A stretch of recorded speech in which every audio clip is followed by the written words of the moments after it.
안녕하십니까. 김민수의 빨간 펜 시간입니다. 시장이 좀 어렵습니다. 그럼에도 불구하고 저희는 또 다른 시장의 반등을 대비해서 여러 가지 또 흐름들을 공부해야 되겠죠. 그 와중에 그래도 또 앞으로 실적 회복과 그리고 또 전기차와 관련돼서 또 하나 노려볼 수 있을 만한 업종 중에 하나 타이어 업종에 대해서 오늘 여러 가지 다각도로 한번 분석을 해보도록 하겠습니다. 일단 타이어 업종 관련되게 되면은 일단 뭐 다 아시는 것처럼 자동차가 잘 팔려야 되겠죠. 그런 관점 쪽에서 변화를 보게 되면 일단 지금 현대차의 주가 흐름들의 동향들과 그리고 특히 한국 타이어 앤 테크놀로지라고 하는 그래도 타이어 업체 쪽에서 알아주는 한국 타이어죠. 이쪽에 대한 주가 흐름들은 거의 동행을 하는 움직임으로 보이는데 하지만 좀 아쉬운 게 이쪽은 최근에 나왔던 이슈가 뭐 경영권 분쟁 관련된 얘기죠. 그러다 보니까 그에 따른 흐름들이 조금 더 가세됐다고 하게 되면 다른 이제 넥센 타이어 같은 경우를 보게 되면 주가가 아직 현대차의 흐름들을 따라잡지 못한 채 오히려 좀 괴리가 있다라는 쪽으로 봤을 때 아직 타이어주는 자동차의 주의 완성차에 그만큼 상승 탄력을 못 가져갔구나라고 보는 게 일단 맞다고 봐야 될 것 같고요. 그런 측면으로 봤을 때 그러면 이제 코로나19 사태로 인해서 나오는 변화 쪽에서 어느 정도 어떤 변화가 상반기는 상당히 안 좋았겠죠. 자동차가 잘 안 팔렸기 때문에. 그런 다음에 하반기에 대해서는 오히려 개선세가 들어가지 않을까라고 하게 되면 어떤 타이어주도 어느 실적에 대한 변화가 나오지 않을까로 바라보고 있는데 일단 주요국들의 자동차 판매 현황을 한번 보겠습니다. 당연히 4월달 같은 경우는 작년비 대비해서 거의 뭐 90%에서 많게는 뭐 100%, 그러니까 윈도 같은 경우는 뭐 한 대도 안 팔렸네요. 4월달에요. 그러다 보니까 상당히 뭐 절반 이상은 판매량이 줄었다는 관점 쪽에서 타격이 컸는데 흐름을 보게 되면 전년비 기준이 5월달 그리고 또 6월달을 기점으로 해서 서서히 7월달까지 돌아보게 되면은 이제 어느 정도 회복세가 들어가는 게 뚜렷이 나오고 있는 상황들인데 거기다 이제 전월비 같은 경우도 보게 되면 지난달 대비해서 꾸준히 이제 반등세로 들어온다는 관점들이 글로벌 자동차 판매의 현황들이 들어온다라고 하게 되면 이 부분만 본다고 하더라도 일단 아직까지는 내연 기관이겠지만 그래도 어느 정도 회복세가 들어온다는 관점 쪽에서 일단 상반기 대비는 하반기가 낫겠다. 그렇게 되면 자동차 부품주도 마찬가지겠지만 자동차 부품의 하나에 또 해당될 수 있는 어떤 타이어 쪽도 어느 정도 하반기 회복을 기대하고 있다는 쪽에 포커스를 맞춰야 될 걸로 보여지고 있고요. 그런 차원에서 실적이 기반이다라고 하게 되면 이런 변화에 대한 흐름들은 앞으로 조금 더 기대가 된다라고 보시면 될 것 같은데 그러다 보니까 눈여겨볼 수 있는 게 앞서 말씀드린 것처럼 하반기 회복에 대해서 무게를 두는 관점 쪽으로 일단 실적별로는 접근을 하셔야 될 것 같고요. 또 하나 중요하게 바라봐야 될 부분들이 또 자동차 같은 경우는 또 원자재가 중요하죠. 그러면 이제 천연고무와 합성고무, 특히 대표적으로 합성고무를 더 많이 쓰는 경향들인데 근데 둘은 연동되는 그 현상이 큽니다. 그러면 이 변화가 어떻게 됐는지 보게 되면은 일단 유가나 전반적인 원자재 하락이 이어지다 보니까 부진했다가 최근 들어서 다시 올라오기 시작합니다. 마찬가지로 합성고무도 낙폭이 좀 컸었죠. 자동차 합성고무에 제일 많이 들어가는 쪽이 타이어라는 쪽인데 타이어를 제외하고 또 이제 라텍스 같은 경우도 같이 이어지다 보니까 수요도 늘어나는 측면 쪽에서 약간 이제 반등 쪽이 나오고 있는 쪽에 무게를 실는다라고 하게 되면 이런 그림을 토대로 봤었을 때 일단 원재료 가격이 반등하는 흐름들을 보게 되면 업황이 개선되는 시그널로 볼 수 있다라는 쪽인데 하지만 너무 급하게 올라간다. 그러면은 타이어 가격을 올리는 속도보다 더 빨리 원자재 가격이 올라가게 되면 약간 또 원가에 대한 부담이 되겠죠. 그렇기 때문에 지금 같은 추세는 일단 적어도 저점을 확인하고 어느 정도 원자재 가격의 상승세가 업황을 설명해 줄 수 있다라고 봐야 될 것 같고요. 또 환율 같은 경우도 일단 또 주목하셔야 될 부분들인데 워낙 강세가 되면 또 수출주 입장 쪽에서는 약간 부담이 될 수도 있겠다는 관점이지만 수출량이 회복하게 되면 일단 그래도 긍정적으로는 볼 수 있는 상황들이다 보니까 이와 관련된 부분들도 체크를 해야 될 것 같고요.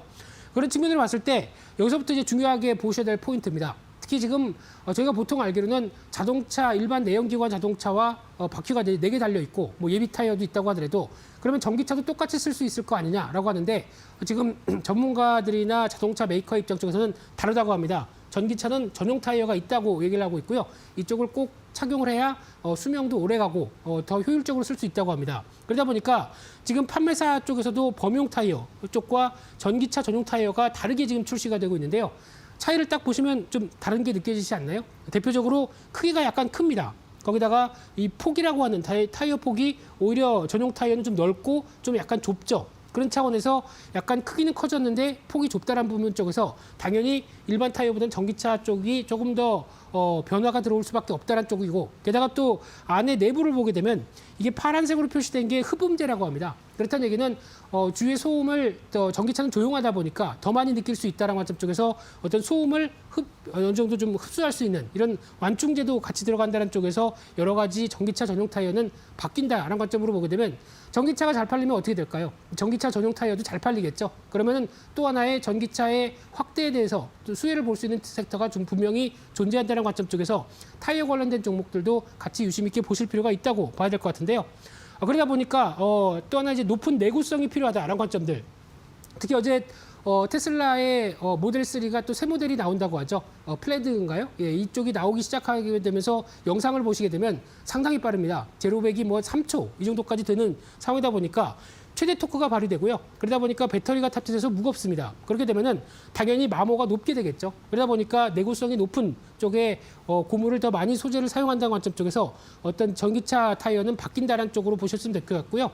거기다가 저항을 낮출 필요가 있다는 쪽에서 좁은 폭이 특징이다. 그리고 또 앞서 말씀드렸던 흡음재, 저소음 설계가 필요하다는 쪽에서 확실히 외부 소음을 크게 인식하는 현상이 나오다 보니까 이를 흡수하는 절차가 필요하다는 쪽에서 이런 쪽에 전기차 시대 타이어도 바뀐다라고 보시면 될 것 같은데 그러다 보니까 타이어 메이커들은 오히려 바뀌는 관점 쪽에서 수익성은 일반 타이어보다 훨씬 더 좋아지겠죠. 그런 쪽에서 앞으로의 기대 요인들이 높다는 쪽으로 바라보셨으면 좋겠고요.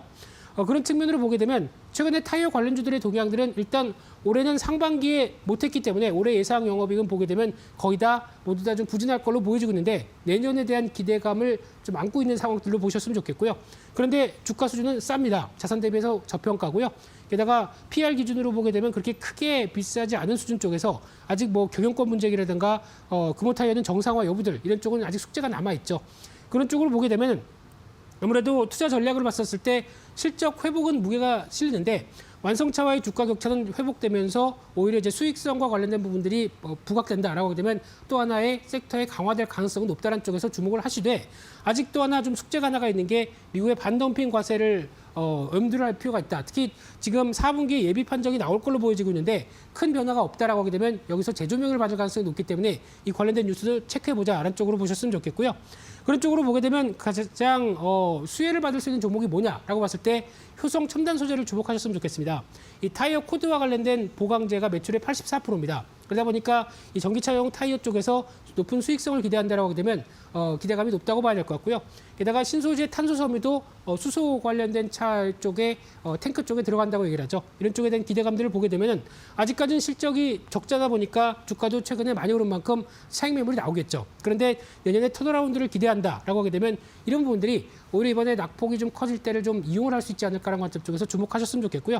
그래서 목표가는 일단 좀 높이 잡았습니다. 17만 원대, 손절가는 12만 원대를 보면서 전기차 관련된 타이어에 대한 부가기들이 나온다라고 하면 대표적인 수혜가 될 종목이다라는 관점 쪽에서 바라보셨으면 좋겠습니다. 그래서 오늘 준비한 내용들은 타이어 관련된 업황과 그리고 전기차 쪽의 수혜가 어떤 쪽일까라는 쪽도 살펴봤는데요. 이와 관련된 투자 아이디어 한번 생각해 보시고요. 저는 다음 시간에 다시 찾아뵙도록 하겠습니다. 감사합니다.